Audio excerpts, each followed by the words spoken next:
SM Store, amanah dalam muamalah.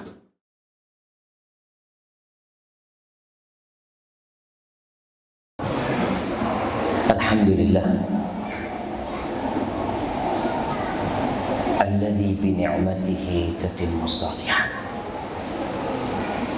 Segala puji bagi Allah Jalla Jalaluh yang karena nikmatnya kebaikan-kebaikan menjadi sempurna, yang karena rahmatnya niat-niat baik hamba dapat terlaksana. Kita bisa sampai ke tempat ini, kita bisa melangkahkan kaki bahkan dalam kondisi gerimis. Itu karena Allah yang ingin kebaikan buat kita. Rasul sallallahu alaihi wasallam beliau bersabda, Masya Allah,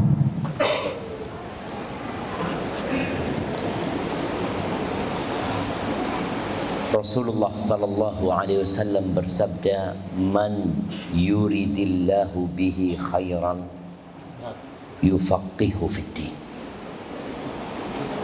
Barang yang Allah menginginkan kebaikan buat orang itu, maka Allah bikin orang itu memahami agama. Di antara doa Nabi alaihi salatu wassalam yang mungkin sebagian kita membaca doa tersebut, beliau mengatakan, Allahumma aslih lana dinana alladhi huwa ismatu amrina. Ya Allah, perbaiki buat kami agama kami yang merupakan pegangan hidup kami.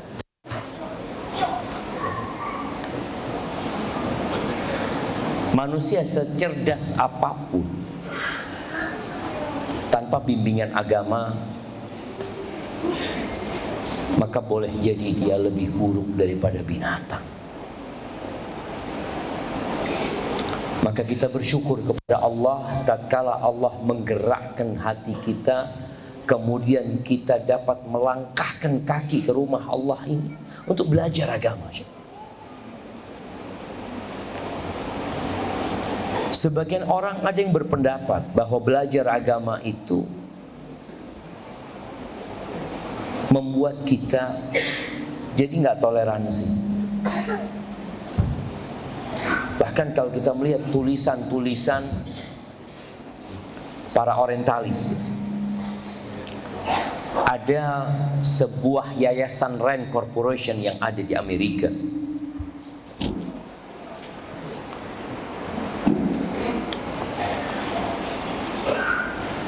di mana dia membuat,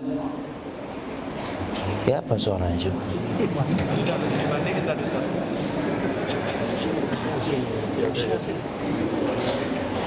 Nah, ya apa? Pakai dua.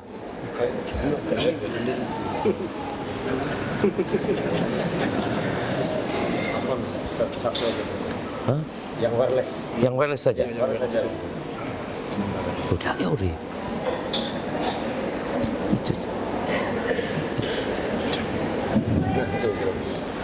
Nah,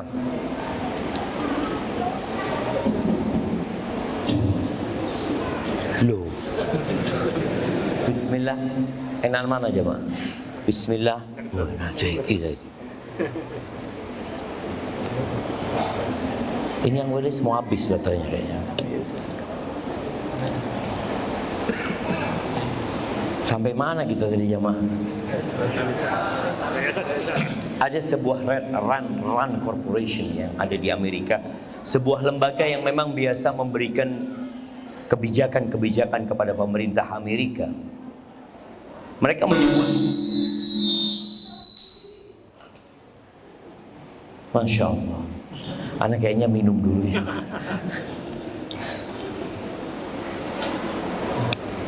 Bismillah.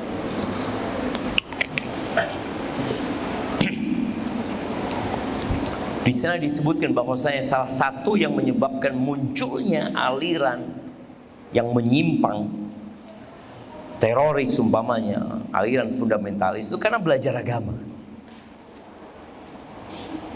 Sehingga tatkala ini menjadi sebuah penyebab munculnya aliran yang menyimpang, orang yang nggak paham akan menelan hal itu mentah-mentah, lalu mengatakan ini sebuah hasil penelitian yang sangat objektif. Masya Allah, Masya Allah. Iya. Sehingga ditulis salah satu yang menyebabkan munculnya aliran teroris, aliran fundamentalis itu belajar agama. Na'udzubillah min dzalik. Padahal orang ketika belajar agama dia akan menjadi pengikut Rasul sallallahu alaihi wasallam. Dia akan berubah menjadi rahmatan lil alamin, sebagaimana Nabi alaihi salatu wasallam diutus sebagai rahmatan lil alamin. Umatnya ini adalah umat rahmat lil alamin.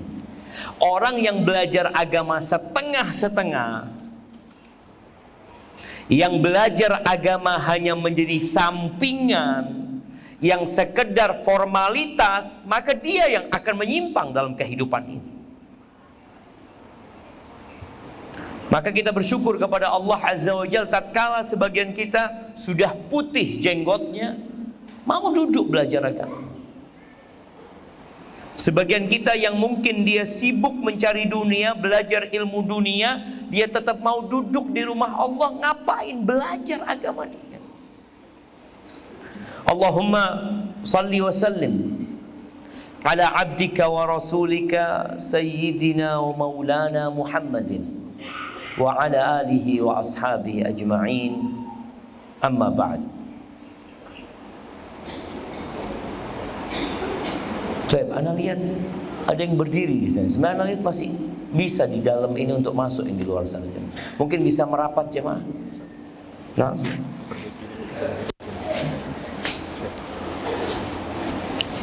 Nah.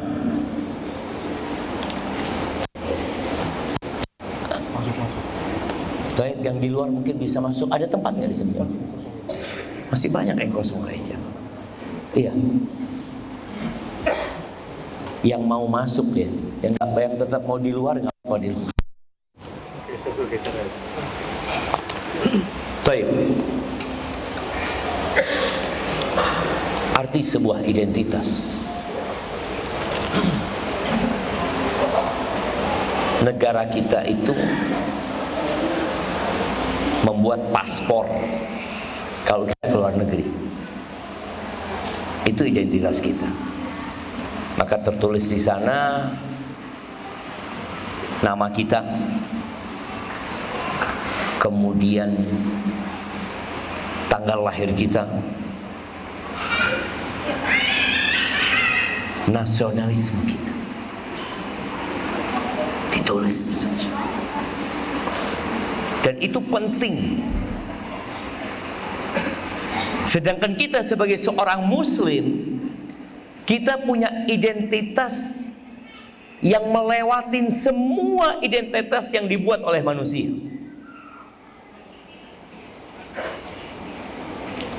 Yang menyeberang ke negeri lain, identitas kita nggak berubah.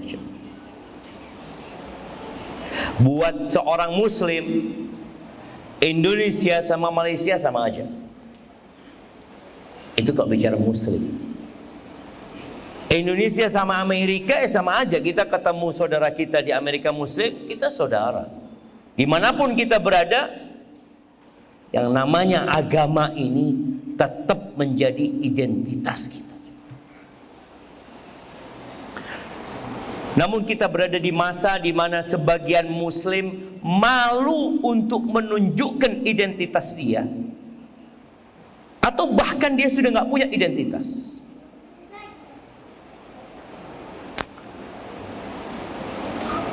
Rasulullah sallallahu alaihi wasallam Beliau bagaimana menjaga identitas umatnya agar tidak tercampur dengan identitas orang lain, dari agama lain, dari peradaban lain. Beliau sampai mengatakan, man tasyabbaha biqaumin fahuwa minhum. Barang siapa yang menyerupai suatu kaum, maka dia termasuk dari mereka. Jadi muslim itu kelihatan, bukan dari KTP-nya dia terlihat. Kalau bicara KTP, berapa banyak yang KTP-nya muslim, tapi tatkala kita memandang kepada diri dia, kayak bukan orang Islam.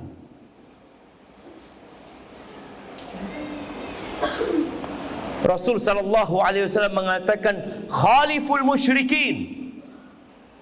Kalian jangan sama dengan orang-orang musyrikin, selisihi mereka. Loh, apa yang harus dilakukan? Beliau mengatakan, a'ful liha wahfus syawarib. Biarkan jenggot kalian dan tipiskan kumis kalian. Ini sebuah penampilan yang menunjukkan kepada identitas. Khaliful musyrikin, jangan sama dengan orang-orang musyrikin. Karena pada waktu itu, dan kita lihat ya, bagaimana kondisi orang-orang musyrik, orang-orang Majusi pada waktu itu. Mereka nampak, kelihatan muslim. Apa Majusi? Kelihatan dari penampilan. Ahibati fillah, usaha untuk mengaburkan identitas muslim ini begitu kuatnya, agar tidak lagi nampak mana yang muslim dan mana yang non muslim. Ahibati fillah, perlu kita garis bawahi, tatkala kita bicara identitas ini, bukan berarti kita nggak toleransi sama saudara kita, enggak. Ketika antum mengatakan saya orang Indonesia, apakah kemudian antum jadi nggak berbuat baik sama orang Malaysia? Enggak, tetap kita berbuat baik. Tapi identitas saya tetap saya orang Indonesia. Sampai kapanpun saya orang Indonesia. Nggak akan pernah saya jadi orang Malaysia. Saya orang Indonesia. Muslim sampai kapanpun dia mempertahankan keyakinannya. Kata Allah, wala tamutunna illa wa antum muslimun. Jangan mati kecuali dalam kondisi Islam. Artinya kita mempertahankan identitas itu. Berbuat baik kepada tetangga, berbuat baik sampai kepada orang Yahudi, tetap kita berbuat baik selama mereka tidak memerangi kita. Tapi jangan sampai identitas kita hilang. Dan usaha itu ada. Media, sampai bukan bicara identitas agama aja, jemaah. Sampai identitas laki-laki sama perempuan itu ada usaha untuk dihilangkan. Sekarang ini muncul istilah apa? Non-binary. Dak laki, dak perempuan. Kok iso, jemaah? Jadi kalau dulu pilihan, jemaah, pilihan kalau antum daftar di Google, daftar di mana itu, pilihannya biasanya ada male and female ya. Sekarang ada tambahan other. Other apa? Opo ini, jemaah. Dan mereka melakukan itu sekuat tenaga. Yang muslim terkadang dia merasa, oh kita kan harus toleransi. Nah, toleransi. Dalam urusan muamalat kita toleransi. Tapi kalau dalam urusan keyakinan, lakum dinukum waliyadin. Kita melihat saat ini mungkin ada saudara-saudara kita yang kerja yang terpaksa dia harus pakai atribut non muslim. Loh, kenapa sih? Bukankah dia muslim? Katanya toleransi. Kalau engkau toleransi, biarkan dia menunjukkan keislamannya. Kenapa harus dia memakai atribut yang menghilangkan keislaman dia? Dan itu dilakukan oleh orang-orang yang katanya menjunjung tinggi toleransi. Di Probolinggo ada sebuah rumah makan. Karena sempat makan di situ, pelayannya itu nggak ada yang pakai jilbab. pakai rok selutut. Ketika selesai makan, anak cuci tangan. Di situ ada pintu gerbang, tidak boleh masuk kecuali karyawan. Keluar karyawan itu mungkin shift pulang, pada pakai jilbab dia. Loh, kok bisa? Ketika kerja dia harus lepas jilbabnya. Kenapa tempat itu memaksa itu muslimah untuk melepas jilbabnya? Bicara identitas, jemaah. Kalau dia pakai jilbab, maka dikatakan muslimah ini. Maka terkadang kita merasa sebagai orang yang toleransi, padahal kadzab, bohong. Allah berfirman di surat Al-Baqarah ayat 109, menunjukkan kepada isi hati orang-orang itu. Kalau dari omongan mungkin orang itu mengatakan kami orang yang cinta kedamaian, ya, kita ingin kebaikan untuk semua umat manusia, itu lisan. Siapa yang tahu dengan isi hati mereka? Allah Rabbul Alamin. Apa kata Allah? Wadda katsirun min ahlil kitab. Banyak dari kalangan ahlul kitab itu yang menginginkan. Mawaddah ini amalan hati. Banyak di antara mereka menginginkan apa? Lau yaruddunakum min ba'di imanikum kufaran. Mereka kepingin mengembalikan kalian menjadi orang-orang kafir setelah kalian beriman. Itu banyak loh dari mereka yang menginginkan itu. Oh, jangan suudzon. Ana enggak suudzon. Ana sedang membacakan firman Allah yang tahu dengan isi hati mereka. Kenapa mereka melakukan itu? Kenapa mereka punya keinginan bagaimana muslim ini jadi kafir lagi? Usaha pemurtadan itu ada. Dan dari ungkapan mereka itu nampak aja. Ada salah satu tokoh orientalis dan dia juga misionaris yang dikirim ke Mesir. Namanya Samuel Zwemer. Dia mengatakan kepada ketika penjajahan, ya, kita kalau sudah bicara penjajahan, penjajah itu ingin menghapuskan identitas. Karena kalau identitas kita bicara sebuah keyakinan, kita bicara tanah bumi kita bicara sejarah, dan kita bicara bahasa. Makanya penjajah itu ingin menghilangkan itu. Samuel Zwemer ketika dia berceramah di depan para misionaris, dan para misionaris ini kerjanya ada yang dokter, ada yang guru, macam-macam. Tapi mereka adalah misionaris yang dikirim ke Mesir pada waktu itu. Dia ngomong, tugas kalian itu bukan mengeluarkan muslim untuk menjadi Nasrani. Enggak. Karena menurut dia, kalau engkau mengeluarkan muslim jadi Nasrani, engkau memberikan kehormatan kepada mereka. Jangan. Terus apa tugasnya? Bagaimana engkau mengeluarkan muslim untuk keluar menjadi orang yang tidak beragama. La Islam wala Nasrani. Semua agama sama. Wes. Dan itu muncul sekarang usaha bagaimana menjadikan muslim tidak beragama. Maka Allah sebutkan mereka ini dari sejak zaman dulu, jemaah. Ini cerita dari dulu. Kenapa mereka lakukan itu? Hasadan min indi anfusi. Hasud, iri, dengki yang muncul dari jiwa mereka min ba'di ma tabayyana lahumul haq. Setelah nampak kebenaran buat mereka. Mereka tahu kebenaran, tapi mereka tidak mengikuti. Terus apa sikap kita? Kita lihat ya. Orang yang belajar agama itu akan jadi orang yang sangat toleransi. Orang yang memiliki sikap yang pemaaf. Sikap yang baik hati. Kata Allah, fa'fu anhum, maafkan mereka. Bayangin jemaah. Allah ngasih tahu kita, tuh orang nggak suka sama kita, hasut sama kita, berusaha untuk memurtadkan kita. Apa kata Allah? Fa'fu anhum, maafkan mereka. Ya Allah, ajaran apa ini jemaah?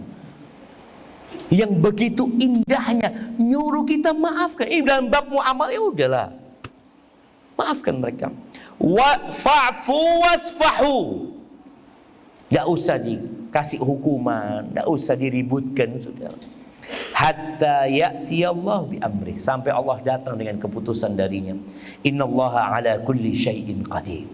Sesungguhnya Allah Maha Kuasa atas segala sesuatu. Ahibati fillah, maka banggalah menjadi muslim. Tunjukkan keislaman. Jangan mengikuti tradisi dan budaya yang bukan dari Islam. Agama Islam ini agama yang mentoleransi yang namanya tradisi dan budaya, selama tidak bertentangan dengan agama. Artinya tetap harus menampakkan identitas anta muslim. Jangan sampai orang bingung. Di masa Umar bin Khattab radhiyallahu anhu, itu orang-orang Yahudi disuruh pakai pakaian Yahudi. Ada mereka punya zannar, punya sabuk yang menunjukkan keyahudian mereka. Ya sudah, mereka pakai itu. Jadi kelihatan hada muslim, hada non muslim. Sehingga ketika ketemu sama yang muslim, assalamualaikum, kita tahu gitu. Yang ini non muslim, kita tahu bagaimana bermuamalah dengan mereka. Sekarang antum kalau berangkat ke Palestina, antum tahu di Google itu nggak ada Palestina. Di Google Map itu nggak ada Palestina. Yang ada apa? Israel yang ada. Artinya mereka benar-benar menghapuskan negeri namanya Palestina itu. Nggak ada. Orang-orang Yahudi yang taat itu nampak. Ada Yahudi liberal, ada juga. Jadi Yahudi yang taat itu salah satu cirinya itu dia punya godek, jemaah, yang dipanjangkan. Jenggotan, Yahudi berjenggot. Karena sebenarnya syariat pakai jenggot ini syariatnya para nabi semua. Nabi Ibrahim yang pakai jenggot, Nabi Isa pakai jenggot, Nabi Musa pakai jenggot, Nabi Harun pakai jenggot. Ini identitas pengikut para nabi. Cuma yang Yahudi punya kekhususan. Apa kekhususannya? Ada godeknya, jemaah. Yang diputer, enggak dikuncir. Jadi di apa kan, di spiral gitu, jemaah. Hah? Diikal gitu ya, diikal gitu jemaah. Jadi kelihatan. Jadi ketika antum ke sana, oh ini Yahudi, kelihatan. Kemudian mereka punya topi. Kayak topinya bukan koboi ya. Ya seperti topinya koboi, cuma enggak hitam gitu jemaah. Menunjukkan mereka pegang identitas itu dan mereka bangga mengatakan ana Yahudi. Yang muslim, iya muslim, muslim. Loh, ana muslim itu. Tunjukkan keislaman. Sampai ada sebuah cerita seorang pilot ya. Dia cerita dia punya co-pilotnya itu non muslim. Dia tanya, Ustaz, ana ya apa Ustaz ya? Ana itu mau sholat gak enak sama dia Ustaz. Akhirnya ana gak sholat Ustaz. Ya Allah, aduh mana? Artinya dia bertanya ke bintang itu. Loh, tunjukkan kau muslim. Loh, muslim ini kehormatan loh jemaah. Orang Yahudi hasad, kepingin mengembalikan kita kepada kekufuran karena hasad. Dan Allah menyebutkan tentang umat Islam ini. Apa kata Allah di surat Ali Imran? Di ayat 109 sampai 111 ya. Anak akan bacakan ayatnya. Allah mengatakan, walillahi ma fis samawati wa ma fil ardh. Dan milik Allah yang di langit dan yang di bumi. Indonesia ini milik siapa? Milik Allah Subhanahu wa taala. Asia punya siapa? Punya Allah. Mau Amerika, mau mana, semuanya milik Allah Azza wa Jalla jemaah. Makanya kalau Allah murka, Allah tinggal gerakkan bumi ini, hancur. Dan ketika bumi ini bergerak, ketahuilah tidak ada satupun pasukan dari negara manapun yang dapat menghadapi gempa itu. Kira-kira kalau terjadi gempa selama 5 menit dengan skala Richter berapa? 7 lah jemaah. 5 menit dan terjadi di Surabaya, kira-kira tentara polisi itu akan melakukan apa jemaah? Lari. Belayu jemaah. Nggak ada yang bawa senjata, ambil senjata. Tahu no. Agar kita tahu bahwasanya pemilik bumi ini Allah Azza wa Jal. Walillah ma fis samawati wa ma fil ard wa ilallahi turja'ul umur, dan semua urusan kembalinya kepada Allah. Kita lihat orang terkuat di dunia ini katanya orang yang kebal hukum, orang terkaya, datang malaikat pencabut nyawa, kira-kira apa yang bisa dia lakukan? Tidak ada, mati. Terus kata Allah, kuntum khaira ummatin ukhrijat linnas. Kalian ini adalah sebaik-baiknya umat yang dilahirkan untuk umat manusia. Khaira ummah. Loh, kalau antum jadi orang yang terbaik, jadi umat yang terbaik, masa enggak bangga? Enggak mau antum tunjukkan ketika jalan, masuk ke mall, masuk ke pasar, naik pesawat, kan ampun, antum tidak berani nunjukkan I'm Muslim. Wallahi, kadang kala ke bandara jemaah, ngelihat ya, ada biksu-biksu yang pakai baju biksu mereka itu.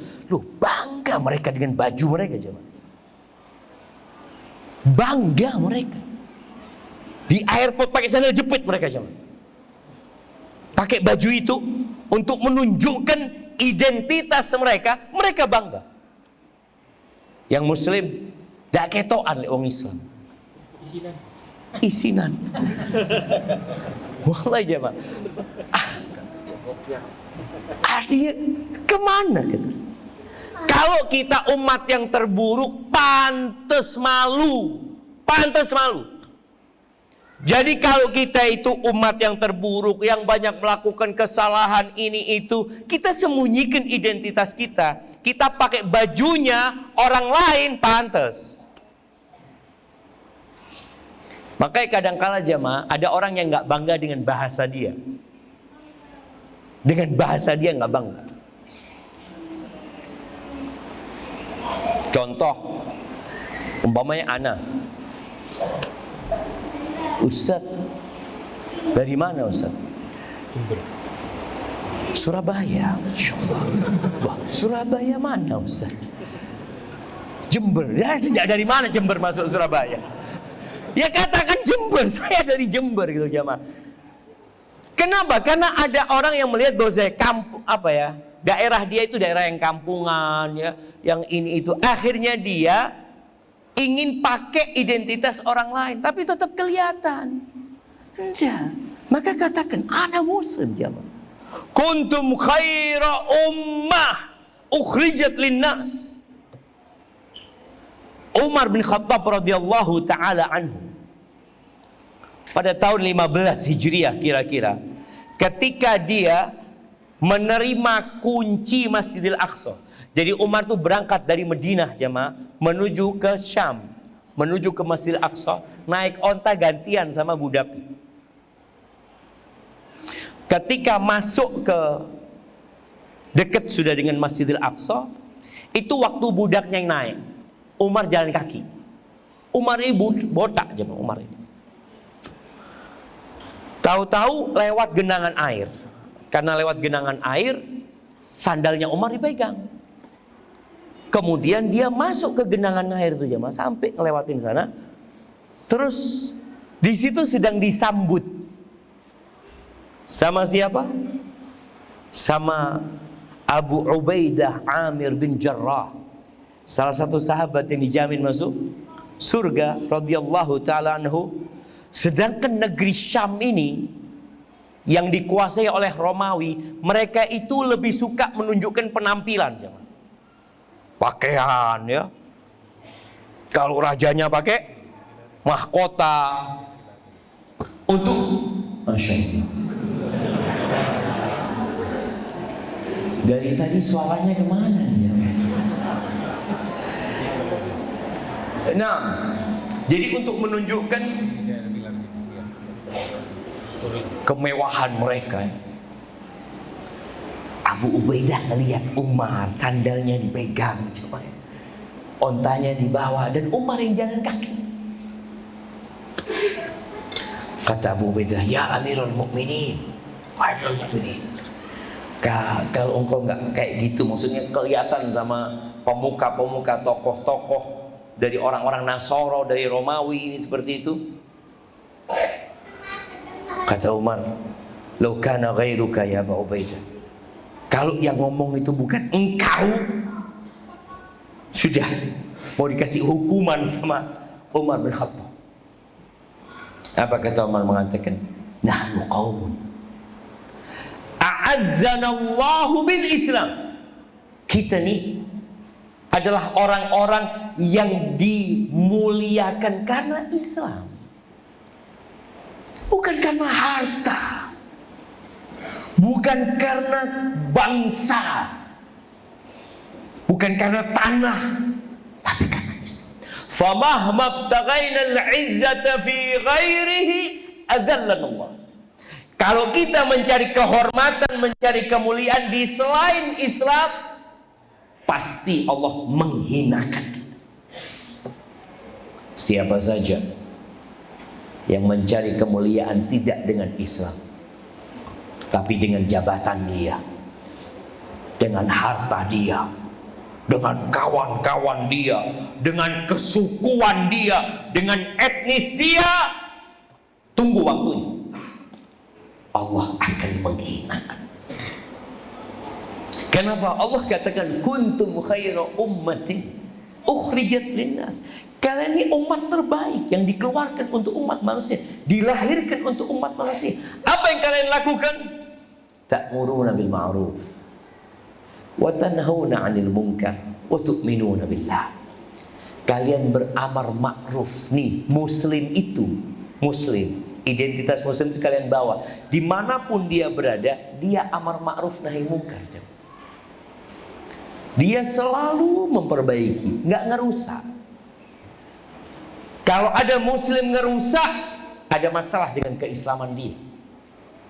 Karena kemuliaan Islam itu dengan amar ma'ruf nahi munkar. Dimanapun kita berada, muslim itu seharusnya mewarnai, bukan diwarnai. Antum kerja di sebuah kantor yang banyak umpamanya tindakan-tindakan kemaksiatan di dalamnya, orang-orang gak sholat, antum sholat. Di bulan Ramadan pada gak puasa, antum puasa. Bukan dia apa Ustaz lingkungannya kayak gitu, enggak. Muslim gak kayak gitu. Muslim berusaha untuk memperbaiki, mewarnai, dan bukan diwarnai. Maka kata Nabi SAW, al-muslim kan nahla. Muslim itu seperti lebah. Antum tahu lebah? Kemanapun dia pergi, pasti dia ngambil yang baik dan meninggalkan kebaikan. Nggak ada lebah itu tahu-tahu ngerusak bunga-bunga yang ada, nggak ada.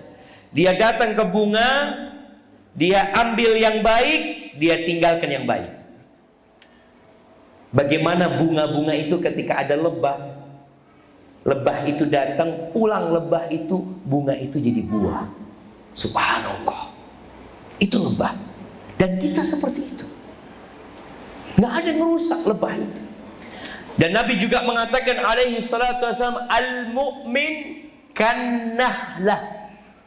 Kalau tadi kan nahlah pakai ha, yang kedua pakai kha. Nahlah seperti pohon kurma. Pohon kurma itu daunnya nggak jatuh, yang ada dipotong, nggak jatuh daunnya kurma itu. Mau dilempar batu, ketika berbuah kurma itu akan jatuh. Artinya ketika dia disakitin pun tetap muslim itu mengeluarkan yang baik, jemaah. Maka Allah katakan, wa ibadur rahmanil ladzina yamshuna 'alal ardi hauna wa idza khatabahumul jahilun qalu salama. Tuh, orang beriman itu ketika dia berjalan di muka bumi ini tawadhu, dia nggak sombong, nggak congkak, nggak suka menyakitin orang lain. Kalau ada yang mencela mereka, ada yang memaki mereka, apa yang dikatakan orang beriman ini? Qalu salama. Yang akan keluar dari lisannya ucapan yang penuh dengan kedamaian, jamaah. Itu muslim. Makanya antum kalau komentar di dimanapun antum komentar, di media sosial, tolong kalau orang baca komentar antum, dia tahu antum muslim. Karena kalau namanya nggak Islam. Kan ada sebagian kita yang namanya nama Jawa, nama itu nama baik. Nama itu dipakai muslim, non muslim. Memain namanya anggap Bambang. Komentar Bambang. Dilihat komentarnya muslim ini. Loh, tahu dari mana antum? Ngomongnya. Nampak jamaah. Jadi bukan sekedar penampilan yang menunjukkan identitas dia muslim. Karena ada yang penampilannya muslim, masya Allah, Ustaz. Topi ini putih, topi Pak Haji, bajunya takwa, sarungan, ngomongi na'udzubillah. Ini nggak selaras ini. Karena bicara identitas bukan hanya bicara penampilan, tapi identitas itu bicara karakter dan sikap dia yang menunjukkan dia itu muslim. Maka kata Nabi SAW, al-muslim man salimal muslimuna min lisanihi wa yadihi. Kok kalau mau tahu muslim itu adalah yang orang lain selamat dari lisan dia dan dari tangan dia. Itu muslim. Jadi ada banyak sikap-sikap muslim yang bukan hanya di penampilan, itu yang perlu dipelajari supaya benar-benar nampak gitu identitas kita. Maka kata Allah, kuntum khaira ummatin ukhrijat linnas, kalian adalah umat terbaik yang dilahirkan untuk umat manusia. Apa yang kalian lakukan? Ta'muruna bil ma'ruf, kalian amar ma'ruf, tanhauna 'anil munkar, mencegah kemungkaran, bukan dibiarkan kemungkaran terjadi. Wa tu'minuna billah, dan kalian beriman kepada Allah. Lalu kata Allah, walau amana ahlul kitab lakana khairan lahum. Andai kata ahlul kitab itu, orang-orang Nasara dan orang-orang Yahudi itu beriman, itu akan lebih baik buat mereka. Karena ketika mereka beriman, mereka akan masuk dalam kategori umat terbaik. Minhumul mu'minun wa aktsarumuhul fasiqun. Ada di antara ahlul kitab yang beriman, ada. Di masa Nabi SAW ada orang-orang Nasara yang masuk Islam, ada orang-orang Yahudi masuk Islam, ada, tapi nggak banyak. Kalau mereka beriman itu akan lebih baik buat mereka, tapi kata Allah, kebanyakan mereka orang-orang yang membangkang. Dikasih tahu kebenaran tapi nggak mau. Kata Allah, la yadurrukum illa adza. Terus gimana sikap kita menghadapi mereka? Mereka tidak akan dapat membahayakan kalian.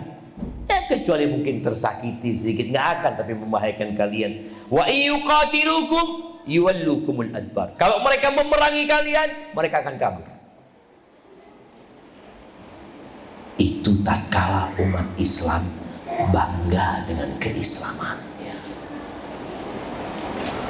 Ketika mereka memerangi kalian, kabur mereka. Itu terjadi dalam peperangan-peperangan di masa Nabi SAW. Itu terjadi dalam peperangan-peperangan di masa para sahabat Nabi. Antum tahu ketika perang Yarmuk tahun 15 Hijriah, itu umat Islam dengan pasukan 50.000 menghadapi orang Romawi dengan jumlah 200.000. Pasukan Romawi ini bingung jemaah. Kenapa mereka bingung? Iki loh, bangsa Arab yang kerjanya dulu ngembala kambing, yang dahulunya mereka suka merampok, mengambil ya jadi bukan hanya perampok ya, mereka jadi kalau ada pedagang yang datang mereka penyamun juga ya, mereka ambil harta itu, atau mereka kadang-kala nyerang ke perbatasan Romawi itu, ngambil onta, ngambil kambing. Kok sekarang mereka berani-beraninya menghadapi Romawi, negara adidaya yang dulu saingannya itu siapa? Persia aja. Jadi dua negara ini bersaing terus, tahu-tahu muncul Muslim. Dan dalam bayangan mereka Arab. Makanya istilah Arab itu sebenarnya istilah dari musuh-musuh Islam. Karena sejatinya ya, Islam itu bukan Arab. Arab itu bukan Islam juga. Abu Jahal Arab, Abu Lahab Arab. Siapa lagi? Antum sebutkan tuh orang-orang Arab, mereka orang-orang kafir. Jadi Islam datang untuk mendakwain umat manusia, bukan mendakwain bangsa Arab saja. Makanya yang pertama masuk Islam, kita lihat siapa? Bilal bin Rabah. Gitu tuh orang Arab ya man. Ireng Bilal ini. Betul, ireng, kritik, nggak mancu. Orang mana? Afrika, dari Habasyah sana. Salman orang mana? Persia, bukan orang Arab. Akhirnya komandan perang pasukan Romawi ini mengatakan dia kirim salah satu anak buahnya orang Arab, tapi agamanya Nasrani. Wajahnya Arab, lisannya Arab, tapi agamanya Nasrani. Dia katakan, coba engkau masuk ke pasukan musuh, engkau lihat apa sih yang dikerjakan umat Islam. Aku kepingin tahu. Berangkat nih, menyusup ke sana karena memang penampilannya orang Arab, dan pasukan umat Islam pada waktu itu juga nggak pakai seragamnya. Nggak ada seragamnya. Kalau sekarang tentara pakai seragam, enggak, mereka nggak pakai seragam. Jadi dia menyusup, waktunya sholat mungkin dia ikut sholat di sana, 24 jam dia di sana. Terus setelah itu dia laporan. Apa laporan dia? Dia mengatakan, ji'tuka min indi qaumin. Aku baru saja datang dari sebuah tatanan masyarakat, kata dia. Yaqumuna al-lail yusallun. Mereka kalau malam hari itu qiyamul lail, salat mereka.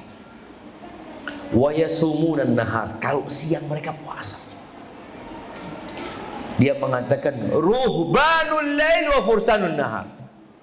Mereka itu kalau malam hari seperti pendeta-pendeta kita, kalau siang hari seperti jawara-jawara kita.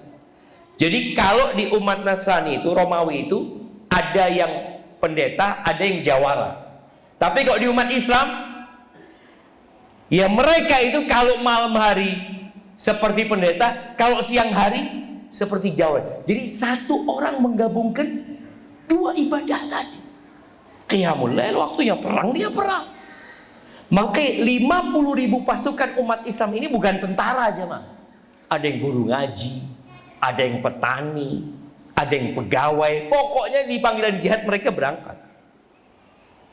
Iya, mereka seperti itu. Kemudian ini identitas yang dimiliki oleh mereka. Lau sariqa malikuhum laqata'u yadah. Kalau raja mereka mencuri, dipotong tangan. Walau zana la rajamu. Kalau berzina, dirajam sama mereka. Jadi kalau rajanya melakukan perbuatan dosa, rakyatnya akan menegakkan amar ma'ruf nahi munkar. Kenapa? Karena itu identitas kebaikan umat Islam. Li'itharihimul haq ala ahwa'ihim. Karena mereka lebih cinta dengan kebenaran daripada nafsu mereka. Apa kata Panglima Romawi ini sebelum kita adzan jamaah? Dia mengatakan, kalau benar yang kau ucapkan, perutnya bumi ini lebih baik bagi orang yang ingin memerangi mereka. Dan betul, 200.000 itu kalah menghadapi 50.000. Baik, kita dengarkan adzan terlebih dahulu jamaah. Barakallahu fikum.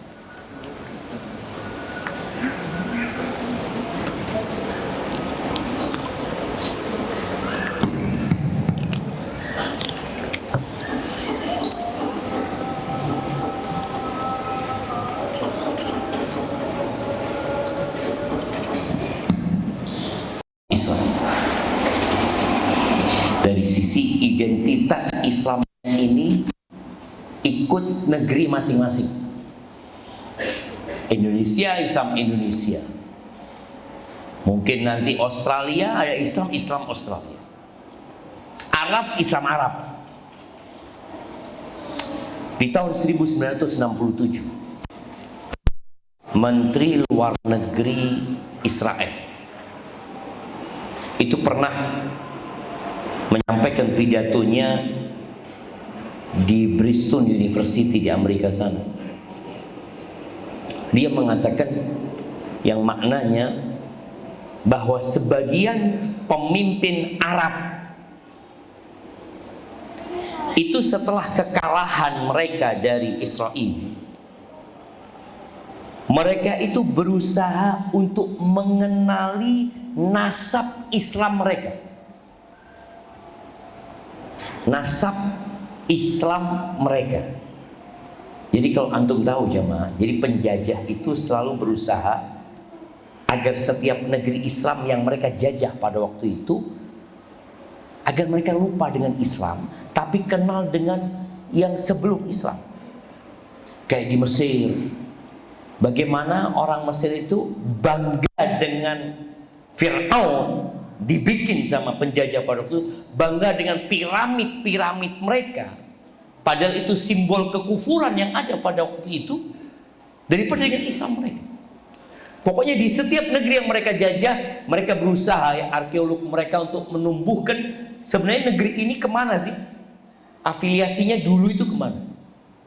Itu mereka berusaha untuk lakukan hal itu. Antum tahu nggak siapa sebenarnya yang menemukan Borobudur di Indonesia ini?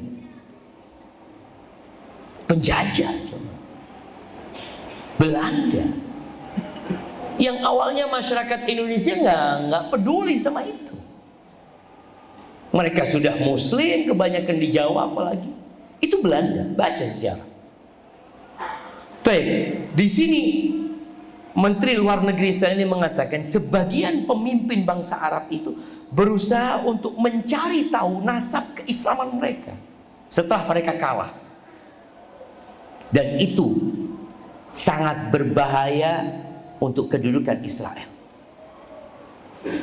Oleh karena itu, yang harus kita lakukan, yang menjadi tugas kita, bagaimana bangsa Arab itu meyakini dengan nasab kebangsaan mereka, tidak dengan keislaman mereka. Maka berusaha, permasalahan Palestina itu permasalahan bangsa Arab, bukan permasalahan umat Islam. Ada usaha untuk mengatakan itu. Baik, ahibati fillah, apa yang harus kita lakukan agar identitas kita tetap terjaga? Maka belajarlah agama yang sesuai. Dengan apa? Dengan yang Allah inginkan dan Rasulnya. Ojo ditambahi, ojo dikurangi, ojo dimodifikasi. Sudah kayak gitu beragama. Dak ruwet beragamanya. Inna hadad din yusrun. Agama ini mudah. Mudah agama ini. Makanya kita beragama tidak usah ditambahin, tidak usah dikurangi. Ada ekstrim kanan, ada ekstrim kiri, kita di tengah. Bagaimana Nabi mempraktekkan agama ini, kita ikutin. Makanya baca sejarah. Kenapa para sahabat Nabi itu mengajarkan kepada anak-anak mereka tentang sirah nabawiyah, tentang perjalanan hidup Nabi. Ini ceritanya cicitnya Rasul sallallahu alaihi wasallam, yang namanya Ali ibn Husain ibn Ali ibn Abi Thalib, yang dikenal dengan Zainal Abidin. Apa kata dia? Kunna nu'allam maghaziyan Nabi SAW kama nu'allam surah minal Quran. Kita diajarin apa? Diajarin peperangan Nabi, sejarah perjalanan hidup Nabi itu seperti diajari menghafalkan surat dari Al-Quran. Kenapa? Identitas dia. beragama, ya udah kayak gitu. Loh, enggak bisa. Sekarang kan sudah 1444 Hijriah. Masa beragamanya seperti dulu? Kan sudah tidak relevan lagi. Lihat. Kan ada yang mau merubah. Enggak usah. Kita beragama sewajarnya, biasa-biasa aja. Jadi orang Islam itu yang biasa-biasa saja. Kalau bahasanya sekarang itu moderasi beragama. Tapi bahasa kita sing biasa-biasa aja. Sudah. Yang menjadi pedoman kita qala Allah, qala Rasul. Terus sopo sing memahami qala Allah, qala Rasul? Ya para sahabat Nabi. Karena kita ini kalau baca teori perlu praktek. Siapa yang mempraktekkan? Para sahabat. Sudah dipraktekkan. Dulu para sahabat bertetanggaan sama orang Yahudi.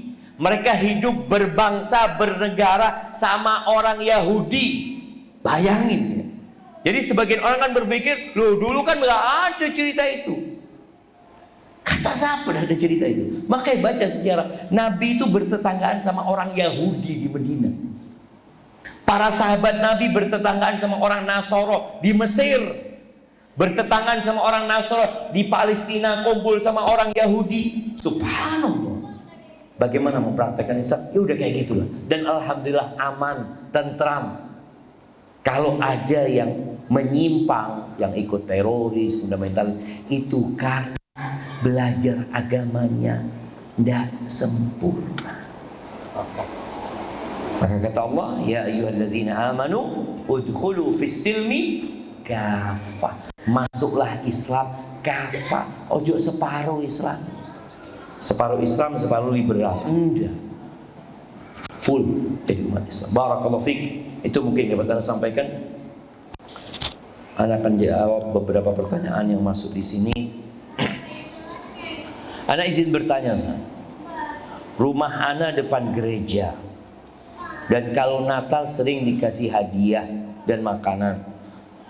Bagaimana sikap Anda? Apakah diperbolehkan menerimanya? Nggak apa-apa untuk makan selama makanannya halal. Selama makanannya halal. Karena jangan sampai Nabi SAW terima hadiah dari ahlul kitab. Yang jelas kita tidak ada keinginan. Jangan sampai antum berharap, kok tidak dikirim hadiah? Enggak. Antum harus mengingkari acara mereka. Dalam hati mengingkari, karena ini sebuah simbol kesyirikan, simbol kekufuran. Kita mengatakan qul huwallahu ahad, Allahus samad, lam yalid wa lam yulad wa lam yakul lahu kufuwan ahad. Kita mengatakan itu. Jadi kita perlu mengingkari kemungkaran itu dengan tangan kita bagi yang punya kekuasaan. Yang nggak punya dengan lisan kita, yang nggak punya dengan hati kita. Tapi mereka yang hidup dalam bertetanggaan dengan umat Islam, mereka punya hak mengadakan ritual mereka, beribadah di tempat ibadah mereka tanpa diganggu. Tanpa diganggu. Dan itu dilakukan umat Islam sejak dulu. Karena sebagian ada yang berbangga bahwa toleransi yang paling indah itu yang di Indonesia. Cirinya sopo. Kadang-kala mereka mengatakan itu. Baca sejarah Nabi yang paling baik mengajarkan toleransi sallallahu alaihi wasallam. Beliau yang paling baik. Orang Yahudi mengadakan ritual mereka, tafadhol, nggak diganggu sama Nabi SAW. Mereka punya tempat ibadah, nggak dihancurin sama Nabi sallallahu alaihi wasallam. Tafadhol. Jadi kalau mau bicara toleransi, belajar sama Nabi SAW. Karena itulah yang terbaik kalau kita ngaku pengikutnya Nabi Muhammad SAW. Jadi kalau kita dikasih hadiah, tadi hadiah itu selama itu halal makanannya nggak apa-apa, tapi jangan sampai kita seneng. Li iso seminggu sekali tuh nggak boleh. Antum harus mengingkari perbuatan itu, jemaah. Barakallahu fikum.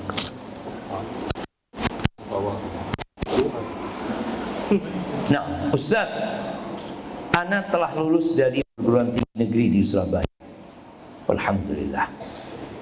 Tapi qadarullah sekarang masih belum mendapatkan pekerjaan. Supaya antum tahu jemaah, kerja itu nggak ada hubungannya sama ijazah. Rizki itu tidak ada hubungannya sama kuliah. Makanya kadang-kadang ada orang tua anaknya mau nikah, oh jangan dulu, kuliah dulu sampai selesai. Emangnya kalau kuliah langsung dapat pekerjaan? Belum tentu. Padahal telah melamar ke sana kemari. Di sisi lain, anak tidak ada modal untuk membuka usaha sendiri. Mohon solusi dan nasihatnya Ustaz.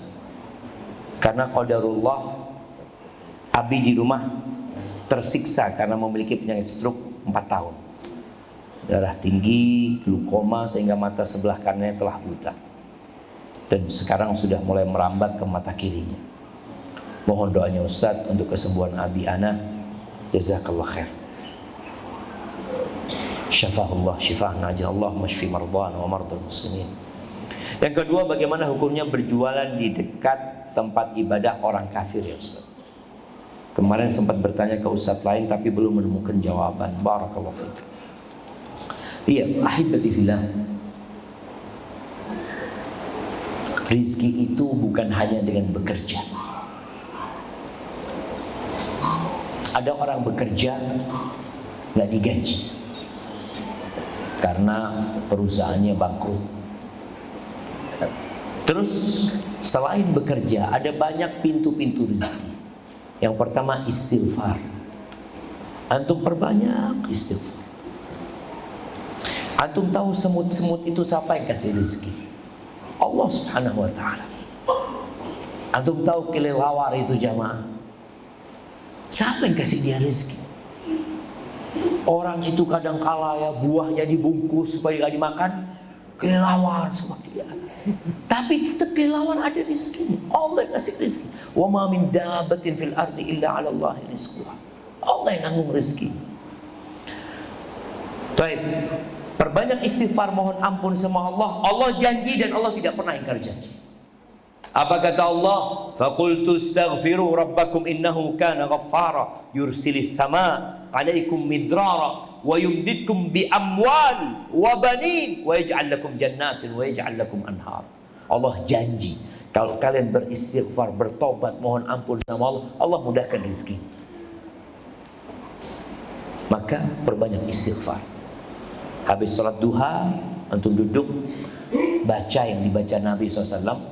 Rabbighfirli wa tub alayya innaka antat tawwabur rahim. Ya Allah, ampuni aku, berikan taubatmu kepada aku, sesungguhnya engkau maha pengampun dan maha pengasih. 100 kali antum baca.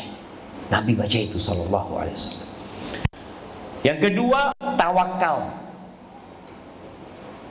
Jangan bergantung kepada ijazah.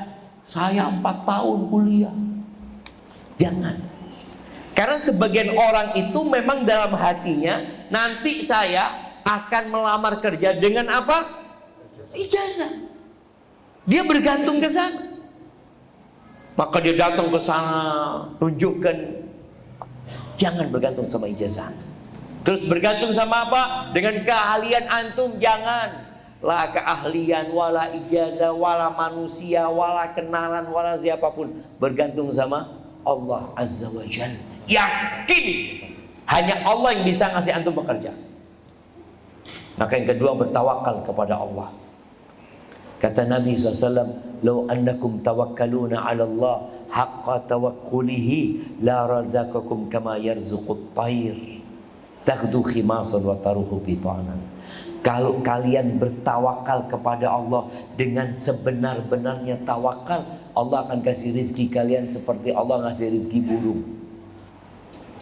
Pernah ngelihat burung sekolah, jemaah? Ngelihat kan? Pagi-pagi bapaknya ngomong, "Yuk sekolah, sekolah, sekolah. Jangan besok kerja." Tidak ada, jemaah. Tidak ada burung itu sekolah. Pernah ngelihat burung itu rapat ya?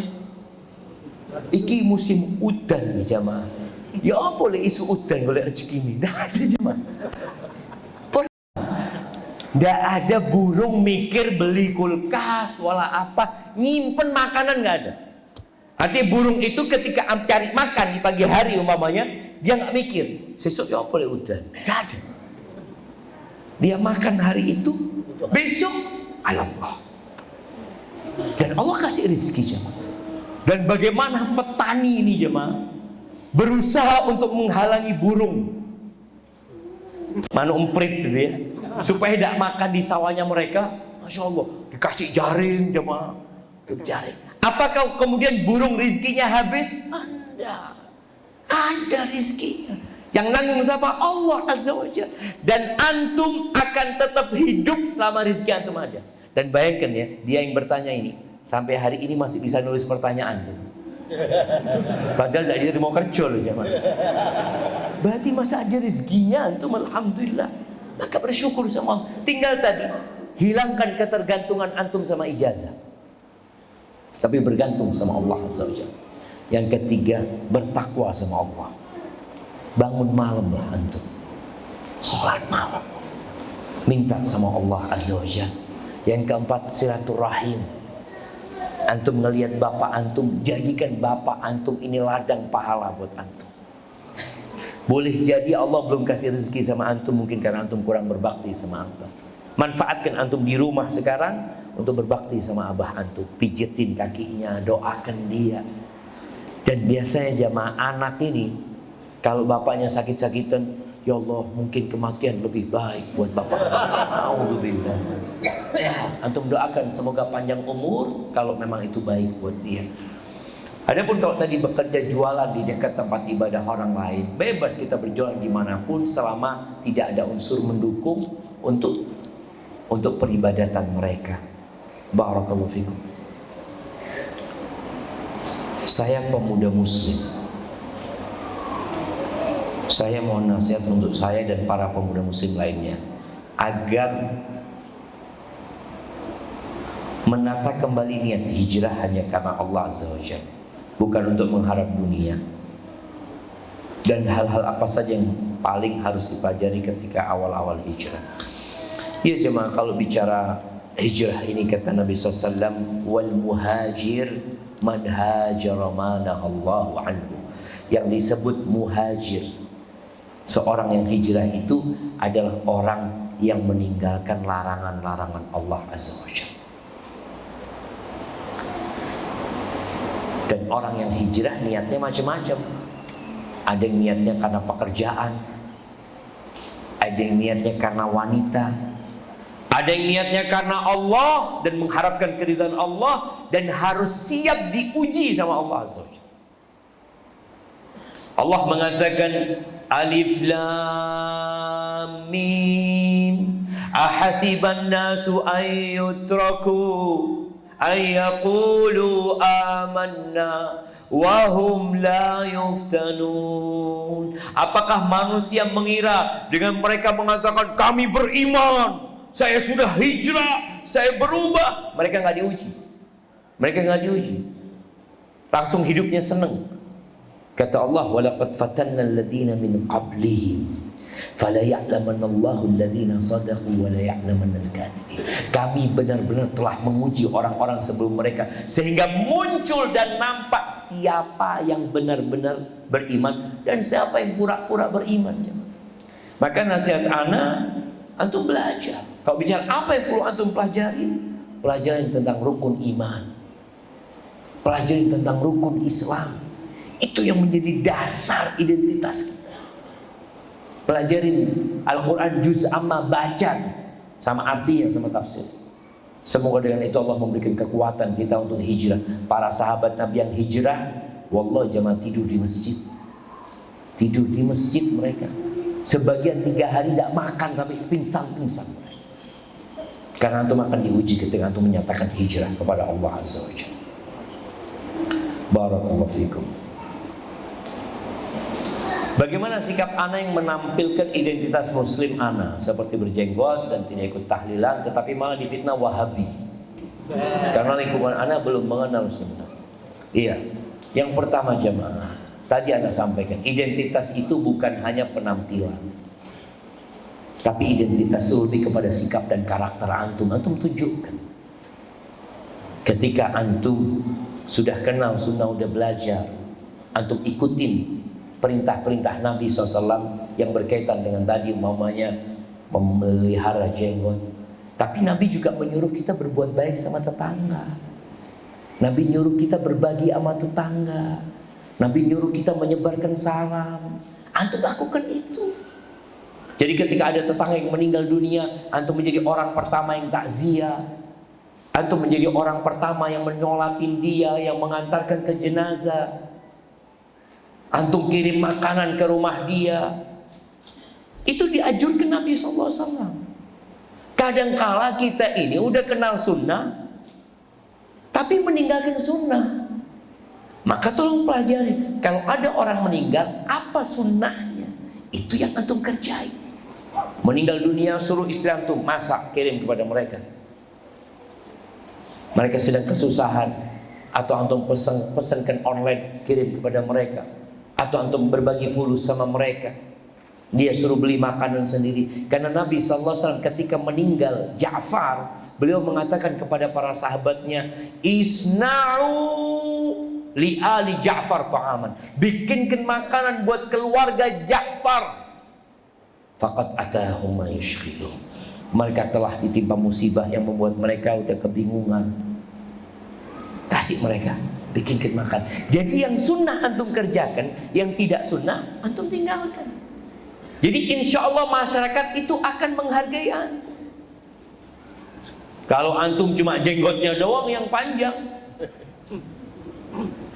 Wahabi aja. Jadi antum berbuat baik sama tetangga. Sampai ada sebuah cerita coba di Jakarta ya. Ada satu sekolahan, Masya Allah mereka baik sama tetangganya. Sampai ada yang memprovokasi mereka. Dikatakan hati-hati loh, ini sekolahnya Wahabi gitu. Iya tapi Wahabi sing api. Karena suka bantu tetangga mereka katanya Pak. Jadi antum tunjukkan keindahan Islam itu, bukan hanya dengan penampilan, tapi dengan hal-hal yang lain yang banyak diajarkan Nabi SAW. Baik, bagaimana agar istri semangat diajak pengajian? Kalau berangkat sendiri rasanya hambar gitu Ustaz. Ya ngomong antum sama istri antum. Aku ini kalau pengajian lihat yang lainnya gandeng istri, anak kodono sing digandeng. Apa harus gandeng yang baru gitu. Kalau dia nggak mau digandeng gitu loh jamaah. Artinya kan dia bagaimana mengajak istri jadi semangat gitu loh jamaah. Kemudian suami ini harus jadi suami. Suami itu pemimpin. Jadi memang ada istri-istri yang tidak menghargai suami. Kenapa? Karena suami kekurangan identitas kelakiannya. Antum kalau jadi orang yang benar-benar memberikan nafkah kepada istrinya, memperhatikan istrinya, memberikan cinta dan kasih sayang kepada istrinya. Ketika istri melakukan kesalahan, antum menegur dia. Jadi tunjukkan antum ini memang seorang laki-laki ya. Banyak yang separuh laki-laki. Antum tunjukkan. Antum ajak istri dengan dirayu macam-macam, nanti diperintahkan, enggak, aku minta kau ikut aku sekarang. Itu kalau istrinya soleha. Kalau antum nggak salah pilih istri. Kalau salah pilih istri, Nabi Ismail itu pernah salah pilih istrinya. Kata bapaknya Nabi Ibrahim, engkau ganti istri. Ganti istri. Tapi jangan mudah-mudah ganti istri. Boleh jadi antum dapat yang lebih parah daripada yang pertama. Jadi sing ono disyukuri, didandani, insyaallah. Mudah sambil didoakan. Baik, ini pertanyaan terakhir jemaah. Bismillah. Ana memiliki adik angkat seorang wanita. Ketika esok ia akan nikah, nama dia harus disebutkan seperti apa gitu? Karena keluarga kandungnya tidak bisa dilacak. Ortu anak mengangkatnya saat masih kecil di kondisi sudah ditinggal ortu kandung. Jazakallah khair. Nah, yang pertama, yang menikahkan dia ini adalah hakim. Yang menikahkan dia ini hakim, wali hakim. Jadi tolong konsultasi sama hakim, sampaikan kepada hakim. Kemudian bicara nasabnya, ya nasabnya bapaknya juga disebut Abdullah, anaknya Abdullah aslinya, artinya ya kita nggak tahu dia anaknya siapa, nanti hakim yang menikahkan. Dan di antara cara jamaah ya untuk menjaga agar dia tidak malu ya, itu usahakan pernikahannya pakai bahasa Arab. Dan tidak ono sing ngerti. Tapi hakimnya kan ngerti, sama yang menantunya itu ngerti.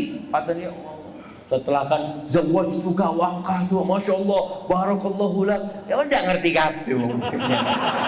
Itu akan lebih aman ya untuk menjaga perasaannya yang mau menikah dan menjaga perasaannya keluarganya yang menikahin tersebut. Mungkin seperti itu. Jamaah rahimakumullah, itu yang dapat Anda sampaikan, yang benar dari Allah Azza wa Jalla, yang salah dari diri Anda pribadi, Allah dan Rasulnya terbebaskan dari kesalahan itu. Anda ucapkan jazakumullah khair, khususnya kepada takmir masjid Ummul Mukminin, jazakumullah khairan. Semoga masjid ini diberkahi sama Allah Subhanahu wa taala. Subhanakallahumma bihamdika asyhadu an la ilaha illa anta astaghfiruka wa atubu ilaik. Sallallahu ala nabiyyina Muhammad wa ala alihi wasallam. Assalamualaikum warahmatullahi wabarakatuh.